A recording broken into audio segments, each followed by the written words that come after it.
Hello, Scrappy Peeps. Suzanna here today, and I'm excited to share with you my first project. This is it, creating on the design team for Simple Stories. So I am using the celebratory collection to do a non-birthday themed layout.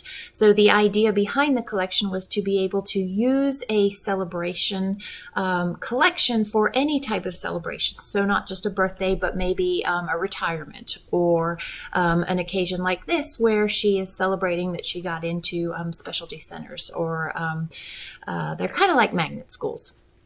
So you can see I've trimmed down the inner piece to a 10 by 10 so that I have an inch border on either side, and then realize that I don't want it to be square. I actually want it to be rectangular. And then that other piece there will, the mint, be cut into a square. So to just kind of offset, provide some layering, but not have it all be symmetrical necessarily. And so it isn't quite square. And if you follow my work, you know that I never use a ruler. So I'm starting to struggle with proportions. And so rather than messing things up, I'm going to make sure I get the measurements right. And don't ask me what the measurements are, because I truly don't know. I think that background piece is definitely 10 by, I'm going to guess and go with 9, and then other proportions for the mint piece. So I want a strip of color to go with that. So while the strip that I have is pink, that pink actually has a lot of blue in it that matches the purple that is in my daughter's shirt.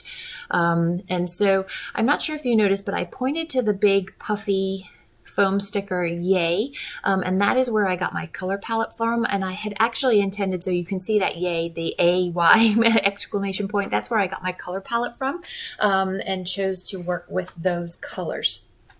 However, I don't end up using that sticker. And so, you know what's funny about this? When I was editing this video, I saw myself doing this and I was like, what am I doing? But I gutted it. You know, it's just the way I am. If I don't have to have the bulk in my book, I would rather not have the bulk in my book. It's no longer about the stash because I just have way too much. So that is why I cut the backing off of that. So I want to hang these pennants from this baker's twine, and so that is not Simple Stories. Everything else on this page is. I'm going to wrap that around twice. One of them is the chipboard sticker, and the other is one of the journal spots, and so that does not have adhesive, but I wanted to stick it down so that it wasn't swinging around as I was putting the twine down. And I'm just using it's actually artist's tape, so I know that that is acid free, and securing the baker's twine to the back there, which will then go overlapping to create some fun layers. You know, the funny thing about that diagonal stripe is you can totally see when things are not on there straight, which is what I was adjusting there. So here is that pop of color. I had originally thought it was going to anchor the bottom and give a shelf for the photos to sit on, but I actually really like it up the top because it provides some contrast. It pulls that same color, that pinky blue that in the purple that in my daughter's shirt, up to the top of the page there. So I realized as I got further and further through this that I think I have actually scrapbooked this somewhere before, but I'd forgotten about it. And so that photo that is square is not quite, it's very grainy, and so that is why that one particular one is smaller. I wanted to pop the photo a little bit. I felt like it got washed out on the mint, but I really liked that mint. And so I am going to back it with the blue. And so you can see I went through a couple of colors. I wasn't really sure what was going to pop it the most, but that blue sort of confetti polka dot is perfect. So now I know I want to use a tag behind the photo that's going to nestle that third photo. And so I pull the tag sheet and of course, completely forget that there's the blank tags on the back. When I designed for Simple Stories, that was not one of the really cool benefits that or one of the products that they provided. But I love these tag sheets, and I'm sure you will see me use them a lot. In fact, I have been using them a lot. So I'm going to create a little pocket behind the photo there, just using some double-sided tape.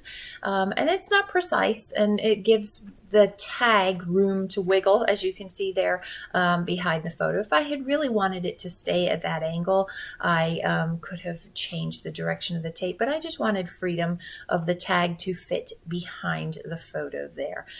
Typically, I would put this behind the backing, but I forget about that.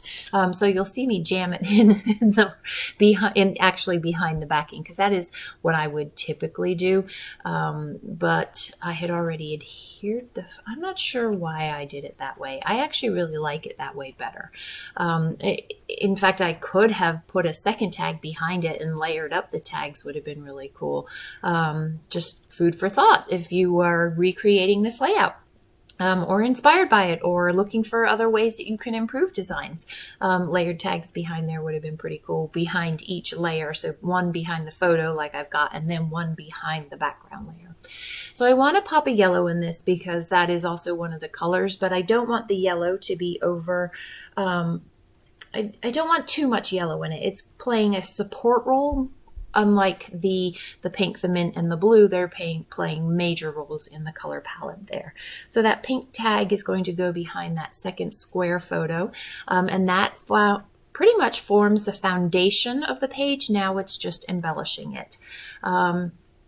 So typically I prefer on my titles to use unique titles. I don't like to just put down yay or this way to go, but that ends up being what the title here is way to go. Or it could be this celebrate sticker that I'm actually going to put up the top. Either way, they are applicable.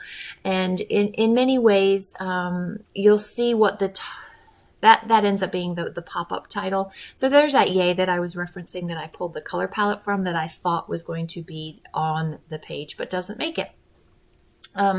So now I am just putting some stars to fill in a little bit more space there. It feels very stark compared to what I would normally do. And so I thought those stars in different, so two of them are foam stickers, and then these are obviously, as you can see from the sticker book. And then I like to throw in a couple of phrases. So this particular phrase here is that I can't find a home for. It says excited for you. And so they're just support phrases to what is going on. It gives you a little bit more of a feeling to the page. And that will go on that tag, which I am actually going to put some hot pink baker's twine in, again, just to pull a little more pop of pink on that, and then tuck that down in there. And then I put that sticker there that says, remember this moment down. And unfortunately, I am working on glossy photos that things don't pull up well off of glossy. They don't pull up well off of my matte photo paper either. So I had to use some tweezers, and it doesn't look perfect where I've pulled it up, but that's okay. I'm not worried about that. So I want something, yes, there we go, a camera to fill that space underneath the way to go. You didn't have to fill it, but it felt like it was just kind of floating there. And then that blue celebrate really just gives you another big bold element that's blue that creates a visual triangle now to guide your eye through the layout. So you can see there isn't really a main title on the page, and that's okay because I really have a lot of words that are there. And then you'll see in the close-ups in that pink banner there, I'm going to print on, I have some clear sticker paper, and so it says Specialty Center Acceptance Day, and so that is the day that she found out that she was accepted to these schools, and then the date. And then I am going to write in my own handwriting underneath that printed journaling, and then I will also tell more of the story on the tag. It's kind of, I feel like if I were to have told the whole story about which school she got accepted to, it felt like bragging, which that is not my personality or her personality. And so that is very much private journaling on the back of the tag there. And That is why that journaling is on the tag there. It just so happened to be part of the design, but that's why it ends up being the way that it is. So the close-ups are coming. Here you go. And you can see I actually took 2 of the brads from the brad kit and put those onto the layout as well. So enjoy the close-ups. If you have any questions, please don't hesitate to leave them in the box down below. Thanks for stopping in today. And if you're new from Simple Stories, welcome to my channel. I would love to have you subscribe. Thanks for stopping in today. I hope you're doing well. Come back again soon. Take care.